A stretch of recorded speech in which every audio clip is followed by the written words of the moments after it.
దేవుడు తన సన్నిధి కాంతిని ప్రసరింపజేసి ఎవరిని కనికరించాడు?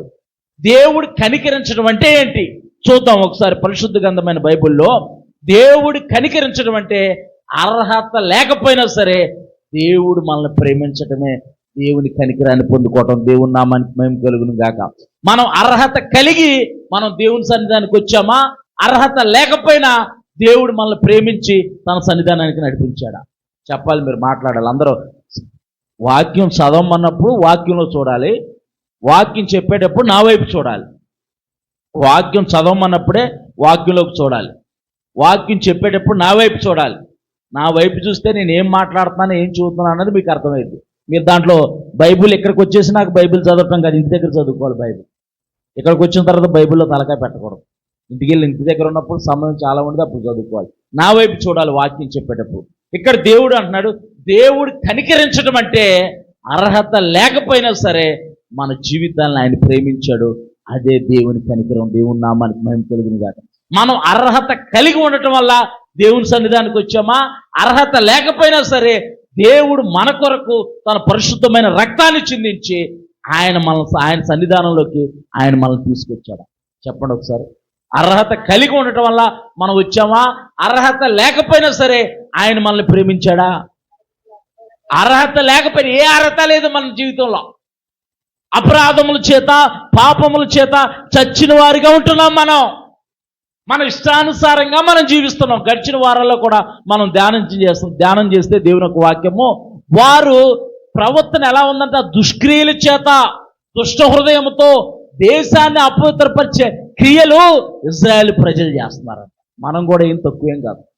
మనం కూడా మన ఇష్టానుసారమైన ప్రవర్తనతో మనం జీవిస్తూ ఉంటుంటే ఆ పాపపు ఊపిలో నుంచి ప్రభు తన పరిశుద్ధమైన రక్తాన్ని మన మీద చిందించి ఆ రక్తంతో మన పాపపు మలినాన్ని బురదని కడిగి పరిశుద్ధపరిచి ఆయన సన్నిధిలో నిలబెట్టి ఆయన కుమారులుగా ఆయన కుమార్తెలుగా చేసుకున్నాడు. దేవుని నామానికి మహిమ కలుగును గాక. దేవుడు కనికరించడం అంటే అదే. అర్హత లేకున్నా ప్రేమించావు, ఇది కేవలం నీ కృపయే. యోగ్యత లేకున్నా హెచ్చించావు, ఇది కేవలం నీ కృపయే. అర్హత లేకున్నా ప్రేమించావు, ఇది కేవలం నీ కృపయే. యోగ్యత లేకున్నా హెచ్చించావు, ఇది కేవలం నీ కృపయే. కృపయే కృపయే నేనేమయ్యున్నాను నీ కృపయే. కృపయే కృపయే నీ బ్రతికియున్నానంటే కృపయే. అర్హత లేకున్నా ప్రేమించావు, ఇది కేవలం నీ కృపయే. అవును, ఆయన కృపయే మనల్ని ప్రేమించాడు. ఆయన కృప ద్వారానే మనం ప్రేమించబడ్డాం. దేవుడు కనికరించడం అంటే అర్హత లేని మన జీవితాల పైన ఆయన ప్రేమ చూపించడమే కనికరించడం. దేవుని నామానికి మహిమ కలుగును గాక. దేవుడు చూపించే అపారమైన ప్రేమ మరియు దయ మన తప్పులను బట్టి మనల్ని శిక్షించకుండా క్షమించి ఆదరించడమే దేవుని కరుణ. దేవుని నామానికి మహిమ కలుగును గాక. మన పిల్లలు ఏదైనా తప్పు చేశారనుకో, మనం క్షమించినట్టే ఉంటాం, కానీ అవసరం దొరికినప్పుడు నువ్వు పలానా పని చేసావు అని చెప్పేసి మనం తెప్పిపడుతూ ఉంటాం. దేవుడు తెప్పిపడవడా? ఆయన అబద్ధమాడుటకు ఆయన నరుడు కాదు, భూమి ఆకాశాల సృష్టికర్త అయిన యెహోవా. దేవుని నామానికి మహిమ కలుగును గాక. చూద్దాం పరిశుద్ధ గ్రంథమైన బైబిల్లో దేవుడు ఎవరిని కనికరించాడు అని అంటే 51వ సంకీర్తన. 51వ సంకీర్తన చూద్దాం అందరం కూడా. పరిశుద్ధ గ్రంథమైన బైబిల్లో నుంచి 51వ సంకీర్తన. ఇక్కడ దావీదు మహారాజు, అందరూ తెరవండి ఒకసారి. 51వ సంకీర్తన. 51వ సంకీర్తన రాసుకోండి. 51వ సంకీర్తన అని పెట్టుకోండి. ఇంటికి వెళ్ళిన తర్వాత దేవుని కనికిరాన్ని ఒక పాపంలో పడిపోయి నిస్సహాయ స్థితిలో దోషాన్ని కూడగొట్టుకున్న ఒక రాజుని దేవుడు ఎలా కనికరించాడో అక్కడ ఆ దావీదు మహారాజే రాశాడు. దేవుని నామానికి మహిమ కలుగును గాక.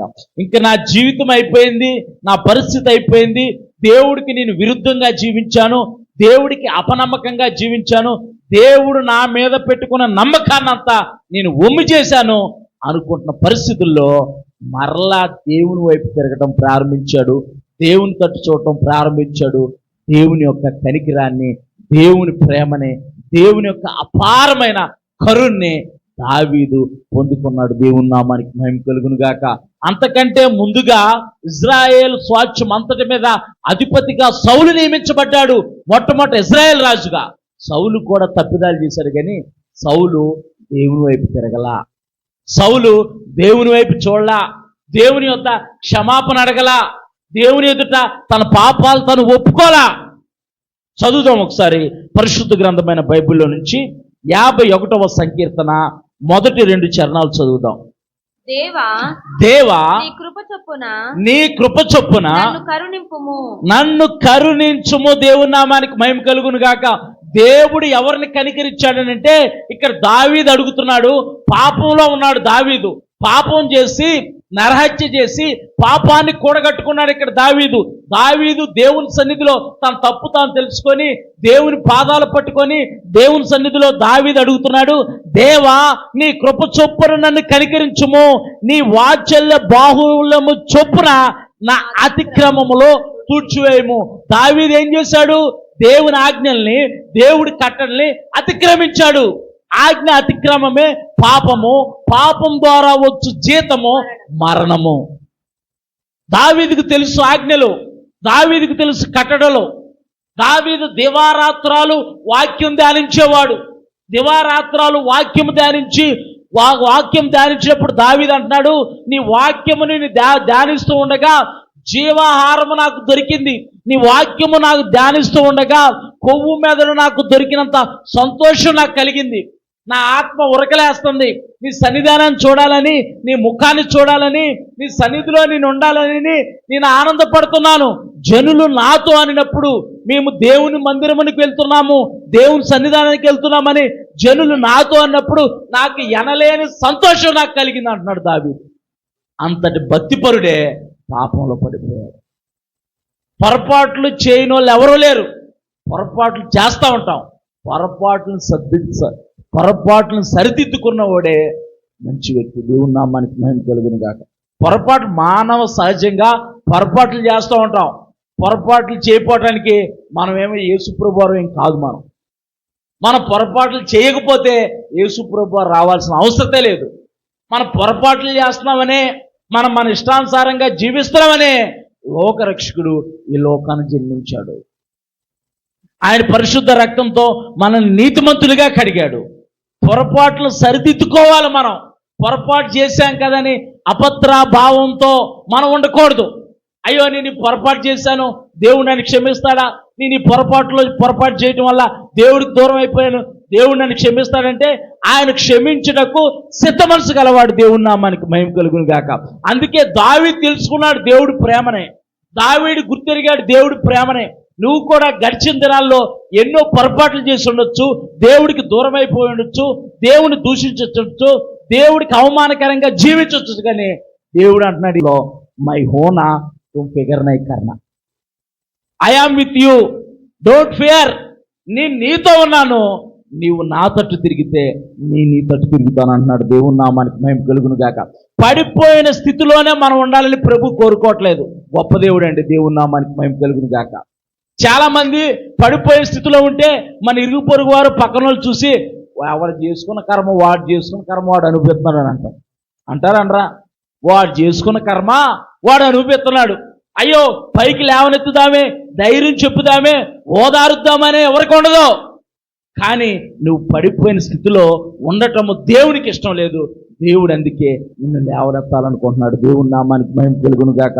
దావీదు అంటున్నాడు, దేవా నీ కృప చొప్పున నన్ను కనికరించుము, నీ వాత్సల్య బాహుళ్యము చొప్పున నా అతిక్రమంలో తూర్చివేయము.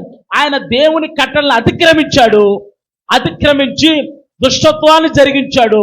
దుష్టత్వం వల్ల శాపము తన మీద, తన కుటుంబం మీద ఏలుబడి చేయబోతుంది. ఎంత లిస్ట్ ఉందో చూడండి. మనం దేవుని ఆజ్ఞల్ని, దేవుడి కట్టల్ని అతిక్రమిస్తే అది దుష్టత్వంగా మార్చబడిపోయింది. ఆ దుష్టత్వం ద్వారా దేవుని శాపము మన మీద, మన కుటుంబాల మీద ఏలుబడి చేస్తూ ఉండదు. మన శాపములన్నిటినీ ఆయన మోసుకున్నాడంట. మన అతిక్రమములన్నిటినీ ఆయన భరించాడు. మన అపరాధములన్నిటినీ ఆయన భుజం మీద వేసుకొని ఆ సిలువ మాను మీద మోసి ఆయన చిందించిన రక్తం ద్వారా మన అతిక్రమములన్నిటినీ తుడిచివేశాడు. అందుకే దావీదు అంటున్నాడు, దేవా నీ కృప చొప్పున నన్ను కనికరించుము, నీ వాత్సల్య బాహుల్యము చొప్పున నా అతిక్రమముల్ని తుడిచివేయము. ఎలా తుడిచేస్తాడు? ఎలా తుడిచివేస్తాడు? దేవుడు ఏదైనా చేయగల సమర్థుడు. దేవుని నామానికి మహిమ కలుగును గాక. ఆయన తన రక్తంతో తుడిచేశాడు. అందుకే దావీదు కనికరించబడ్డాడు. 2వ వచనం కూడా చదువమ్మా.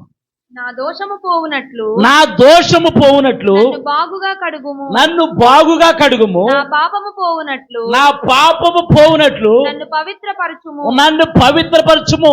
నా దోషం పోవునట్లు నన్ను కడిగయ్యా, నా పాపం పోవునట్లు నన్ను పవిత్రపరచయ్యా. 1 యోహానుకు రాసిన పత్రిక 1వ అధ్యాయం 9వ వచనం చదువుతాం. ఎలా కడుగుతాడు దేవుడు మన పాపాలని, మన అతిక్రమాలని, మన దోషాలని, మనం చేసిన దుష్టత్వం ద్వారా వచ్చే శాపాన్ని ఆయన ఎలా విరక్కొడతాడు? 1 యోహానుకు రాసిన పత్రిక 1వ అధ్యాయం 9వ వచనం. మన పాపములను మనము ఒప్పుకొనిన ఎడల, మనం ఒప్పుకోవాలంట. దేవుని నామానికి మహిమ కలుగును గాక. మన పాపాలను మనం కప్పుకోకూడదు, మన పాపాలను మనం దాచుకోకూడదు. నువ్వు దేవుని కనికరాన్ని పొందుకోవాలంటే, దేవుని కనికరం కిందకి రావాలంటే, దేవుని అపారమైన ప్రేమ, దయ, వాత్సల్యత నీపైన, నీ కుటుంబం పైన ఉండాలంటే మన పాపములను మనము దేవుని సన్నిధిలో ఒప్పుకోవాలి. దేవుని నామానికి మహిమ కలుగును గాక. కప్పుకోకూడదు. పాపములు ఒప్పుకొని విడిచిపెట్టువాడు దేవుని యొక్క కనికరాన్ని పొందుకుంటాడు. దేవుని నామానికి మహిమ కలుగును గాక. ఇక్కడ దావీదుకి తెలుసు కనుక దావీదు దేవుని పాదాలు పట్టుకుంటున్నాడు. ఎవరి మీద దేవుని కనికరం కుమ్మరించబడిందంటే, ఎవరైతే వారి పాపాలు ఒప్పుకొని, వారి తప్పులను ఒప్పుకొని, ఎవరైతే వారి క్రియలను సరిచేసుకుంటారో, దేవుడి పాదాలు పట్టుకుంటారో, వారు దేవుని యొక్క అపారమైన కనికరాన్ని వారు పొందుకుంటారు. దేవుని నామానికి మహిమ కలుగును గాక. ఈ రోజుల్లో నువ్వు ఫలానా తప్పు చేసావంటే ఒప్పుకునేవాడు ఎవడో లేడు. నువ్వు చూసావా అంటారు. ఏమంటారు? నువ్వు చూసావా, నీకు తెలుసా నా గురించి? పాస్టర్ గారు ఏదైనా చెప్పారనుకో, దేవుని ఆత్మ ప్రేరేపణతో, అమ్మ ఇలా కాదు ఎలా జీవించాలి, ఇలా కాదు ఎలా బ్రతకాలి, అమ్మ ఇలాంటి వాటినన్నింటిని మనం విడిచిపెట్టాలమ్మా, దేవుని వాక్యం ఆ విధంగా చెప్పట్లేదు, మనం దేవుని కనికరాన్ని పొందుకోవాలి, దేవుని శాపం మన మీద, కుటుంబాల మీద ఏలుబడి చేయకుండా ఉండాలంటే, దేవుని యొక్క వాక్యాన్ని బట్టి మనం జీవించేవారుగా ఉండాలంటే, పాస్టర్ గారికి ఎవరో చెప్పారు నా గురించి తేడాగా, అసలు వాళ్ళెవరో, అసలు పాస్టర్ గారికి ఎవరు చెప్పారో వాళ్ళ సంగతి చూడాలని చెప్పి అనుకుంటారు. కానీ దేవుడి పాదాలు పట్టుకొని, ప్రభువా ఒకవేళ నా అవిధేయత, నా అతిక్రమం వల్ల, అయ్యా నా పొరపాట్లు ఒకవేళ నేనే తెలిసి తెలియక ఏమైనా పొరపాట్లు చేశాను ప్రభా, దయతో క్షమించని ప్రభు పాదాలు పట్టుకునే వారు కరువైపోయారు. దావీదు మహారాజండి. దావీదు దగ్గరకు ప్రవక్త వచ్చి, నాతాను ప్రవక్త వచ్చి, నువ్వే వాడు అని అన్నాడు. ఏమన్నాడు? అది చేసింది నువ్వే అని అన్నాడు. చిన్న కథ చెప్పాడు. చిన్న కథ చెప్పి, చిన్న వృత్తాంతం చెప్పి, అసలు ఎవడాడు నా దేశంలో ఎలాంటి అతిక్రమము, ఎలాంటి అక్రమం చేసినాడు ఎవడాడు, వాడి సంగతి తేలుతానంటే వాడు ఎవడో కాదు నువ్వే అని అన్నాడు దేవుని ప్రవక్త. ఏమన్నాడు? వాడు ఎవడో కాదు నువ్వే అని అన్నాడు. వెంటనే దేవుని యొక్క పాదాలు పట్టుకోవడం ప్రారంభించాడు. అయ్యా నా కళ్ళు మూసుకుపోయాయి, అవిధేయతతో నేను బ్రతికాను, అయ్యా అక్రమం చేస్తూ నేను బ్రతికాను ప్రభా, దయతో నీ కృపా బాహుళ్యం చొప్పున నా అతిక్రమం తుడిచివేయవా, నా పాపములు పోవునట్లు నన్ను బాగుగా కడుగుము, నా అతిక్రమములు తుడిచివేయి ప్రభు అని ప్రభు పాదాలు పట్టుకుంటున్నాడు. దేవుని నామానికి మహిమ కలుగును గాక. 1 యోహానుకు రాసిన పత్రిక 1వ అధ్యాయం 9వ వచనం. మన పాపములను మనం ఒప్పుకొనిన ఎడల, ఆయన నమ్మదగిన వాడును, ఆయన నమ్మదగిన వాడంట. దేవుని నామానికి మహిమ కలుగును గాక. మనుషులు నమ్మదగిన వారు అవ్వచ్చు, కాకపోవచ్చు. మనుషులు నమ్మి మోసపోయిన వాళ్ళు ఉన్నారు, కానీ దేవుడు నమ్మి మోసపోయిన వాళ్ళు చరిత్రలో లేరు. దేవుని నామానికి మహిమ కలుగును గాక. మనుషులను నమ్మి మోసపోయిన వాళ్ళు కోకొల్లు ఉంటారు, అందుకే వెనకాల ఆటోలు వెనకాల రాస్తూ ఉంటారు అనమాట. మనుషులు నమ్మి మోసపోకు మిత్రమా అని చాలా కొటేషన్స్ రాస్తూ ఉంటారు. ఆటోలు వెనకాల లారీలు వెనకాల కొటేషన్స్ రాస్తూ ఉంటారు అన్నమాట. మనుషులు నమ్మి మోసపోమాకు, మనుషులు నమ్మకం, దేవుణ్ణి నమ్ము. నువ్వు దేవుణ్ణి నమ్మితే నువ్వు దేవుని మోసం చేయాలి తప్పితే కానీ దేవుడు నిన్ను మోసం చేయాలి. మనం దేవుణ్ణి మోసం చేస్తూ ఉంటాం. మనకు నచ్చినప్పుడల్లా వేసే ఆశాలు, వేసే టింగిటిక్కలు అన్నీ దేవుడికి తెలుసు అని చూస్తూ ఉంటారు. మనం దేవుణ్ణి మోసం చేస్తాం తప్పితే కానీ దేవుడు మనల్ని మోసం చేయడు. అయినా సరే దేవుడు అంటున్నాడు, నా కనికిరాన్ని నీ మీద కుమ్మరిస్తా అన్నాడు. దేవుడు నామానికి భయం కలిగిన గాక. చదువునాను, ఇదే వచ్చింది మొదటి నుంచి. మన పాపములను మనము ఒప్పుకొనిన ఎడల ఆయన నమ్మదగిన వాడును, ఆయన నమ్మదగిన వాడు అంట. దేవుని నామానికి మహిమ కలుగును గాక. నీతిమంతుడును గనుక, నీతిమంతుడు లేడు, ఒక్కడును లేడు. అందరూ పాపము చేసి దేవుడు అనుగ్రహించు మహిమను పొందలేకపోతున్నారని రోమీయులకు రాసిన పత్రికలో అపోస్తలుడైన పౌలు రాశాడు. ఆయనే నీతిమంతుడు, ఆయనే నమ్మదగిన వాడు. అందుకే మన పాపములు మనం ఒప్పుకునే వారిగా ఉండాలంట. మన తప్పిదములు మనం దేవుని సన్నిధిలో ఒప్పుకునే వారిగా ఉండాలి. చదువమ్మా. ఆయన మన పాపములను క్షమించి, ఆయన మన పాపములు క్షమిస్తాడంట. దేవుని నామానికి మహిమ కలుగును గాక. ఆయన క్షమించడం అంటే ఆయన ఎన్నడూ జ్ఞాపకం చేసుకోడు. మనుషులైతే క్షమించినట్టు నటిస్తారు అన్నమాట. ఎలా అంటారు? క్షమించినట్టు నటిస్తారు. అవసరానికే వాడుకుంటారు, అవసరానికే క్షమించినట్టు నటిస్తారు. అవసరం తీరిపోయిన తర్వాత మన గురించి 10 మందికి డబ్బేసి ప్రచారం చేస్తా ఉంటారు. వాస్తవా కాదు ఇది? మన గురించి డబ్బేసి ప్రచారం చేస్తూ ఉంటారు. మన అవసరానికి మనతో ఉంటారు, మన అవసరం లేనప్పుడు మన గురించి డబ్బేసి ప్రచారం చేస్తూ ఉంటారు. వాళ్ళని దేవుడే కనికరించాలి, దేవుడే కాపాడాలి. ప్రచారం చేసే వాళ్ళందరికీ పరలోక రాజ్యంలో మంచి మంచి ప్రమోషన్లు ఉంటాయన్నమాట. మంచి మంచి ప్రమోషన్లు దేవుడు పైన దాచుస్తాడనమాట. లేనిపోని ప్రచారం చేసేవాళ్ళు వాళ్ళు అడగకపోయినా సరే మన గురించి చెప్పేవాళ్ళు ఉంటారు. కొంత బ్యాచ్ ఉండిద్దిలే లోకంలో.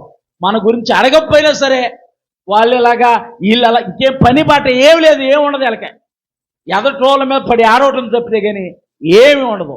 మనం దేవుని పాదాలు పట్టుకొని మనం ఏడిస్తే దేవుడు మన పాపాన్ని క్షమించగల సమర్థుడు, ఆయన నమ్మదగిన వాడు, నీతిమంతుడు. దేవుని నామానికి మహిమ కలుగును గాక. చదువునాను మళ్ళీ మొదటి కానుంచి ఒకసారి.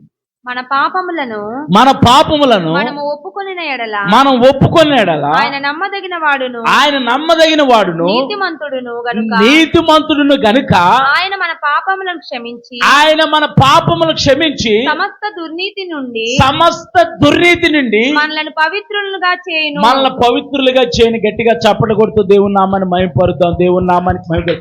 సమస్త దుర్నీతి నుంచి నువ్వు ఏ దుర్నీతిలో ఉన్నా, ఏ దుష్టత్వంలో ఉన్నా, ఈ ఉదయకాల సమయంలో దేవుని వద్దకు నీవు వస్తే, దేవుని పాదాలు పట్టుకోవడానికి నువ్వు సిద్ధపడితే కనుక దేవుని యొక్క అపారమైన కనికిరాన్ని, దేవుని యొక్క కృపని నువ్వు పొందుకోవడానికి దేవుడు కృప చూపిస్తాడు. దేవుని నామానికి మహిమ కలుగును గాక. నువ్వు ఆయన కృప పొందుకోవడానికి నువ్వు అర్హుడివి. అర్హత లేకపోయినా సరే ఆయన మనల్ని ప్రేమించి తన అపారమైన కరుణ్ణి, కృపని మనకు అనుగ్రహించాడు. దేవుని నామానికి మహిమ కలుగునుగా. అది దావీదు గుర్తెరిగాడు గనక దావీదు అంటున్నాడు, అయ్యా నీ కృపా బాహుల్యం చొప్పున నన్ను కనికరించవా, నా అతిక్రమములు తుడిచివేయవా, నా పాపాన్ని కడగవా, నా దుర్నీతి నుంచి నన్ను విడిపించు ప్రభు అని అంటే, ప్రభువు సమస్తమైన దుర్నీతి నుంచి మనల్ని విడిపించగల సమర్థుడు. దేవుని నామానికి మహిమ కలుగును గాక. ఇదే 51వ సంకీర్తన 16వ చరణం ఒకసారి చదువునానా. 16వ చరణం చదువు. నీవు బలిని కోరువాడవు కావు. ఆయన బలుల్ని కోరేవాడు కాదంట. దేవుని నామానికి మహిమ కలుగును గాక. ఆయన బలులు కోరేవాడు కాదు. చదువు. కోరిన ఎడల నేను అర్పించుదును. దహన బలి నీకు ఇష్టమైనది కాదు. విరిగిన మనసే దేవునికి ఇష్టమైన బలులు.